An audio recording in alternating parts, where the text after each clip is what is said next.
ಶಾಲೆ ಮಿಂಚೇರಿಯಲ್ಲಿ ಓದುತ್ತಿದ್ದೇನೆ. ಈಗ ನಾನು ಹೇಳೋದು ಭಾರತೀಯ ಭಾಷಾ ಬೇಸಿಗೆ ಶಿಬಿರ ಎಂಬ ಟಾಪಿಕಲ್ಲಿ ನಾನು ಮಾತನಾಡುತ್ತಿದ್ದೇನೆ. ಇದರ ಹೆಸರು ಆಟೋ ಅಥವಾ ಬಸ್ ಚಾಲಕರು ನಾಗರಿಕರೊಂದಿಗೆ ಹೇಗೆ ಮಾತಾಡಬೇಕೆಂದು ನಾನು ಈಗ ತಿಳಿಸುತ್ತೇನೆ. ಕೇಳಿಕೊಳ್ಳೋಣ.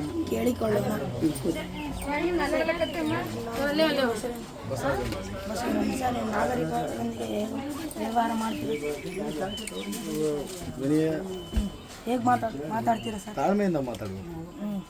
ಅವ್ರು ಎಷ್ಟು ಶಿಸ್ತಲ್ಲಿದ್ದು ಕೂಡ ನಾವು ತಾಳ್ಮೆಯಿಂದಲೇ ಅವರಿಗೆ ಮಾತಾಡಿಕೊಂಡು ಅವ್ರ ಆಧಾರ್ ಕಾರ್ಡ್ ನೋಡಿಕೊಂಡು ಟಿಕೆಟ್ ಕೊಡೋದು ಕರ್ತವ್ಯ.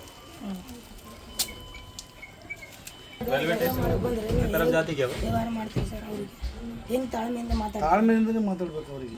ನಾವು ಅವ್ರಿಗೆ ಮಾತಾಡ್ತಾನಂತೀವಿ, ನಾವು ಮಾತಾಡೋಕ್ಕಾಗಲ್ಲ. ಅವ್ರಿಗೆ ಎದುರು ಮಾತಾಡೋಕ್ಕಾಗಲ್ಲ. ಅವರಿಗೆ ನಮ್ಮ ದಾರಿಯಲ್ಲಿ ತರ್ತೀವಿ. ತಾಳ್ಮೆಯಿಂದನೇ ಇಳಿಸ್ಕೊಂಡು ಅವ್ರಿಗೆ ಯಾವ ಸ್ಟಾಪ್ ಬಂದ್ರೆ ಆ ಸ್ಟಾಪ್ ಇಳಿಸ್ಕೊಂಡು. ನಿಮಗೆ ಅದು ಹೆಂಗೆ ಗೊತ್ತಾಗ್ತದೆ ಸರ್? ಅವ್ರದ್ದೇ ಟಾಪ್ ಇದು ಹಿಂಗೆ ಅವ್ರು ಸ್ಟಾಪ್ ಅವ್ರ ಸ್ಟಾಪ್. ಈಗ ಅವ್ರು ಮಾಡ್ತಾರೆ ಕೂಡ ನೀವು ಇಳಿಸ್ತೀರಾ ಸರ್?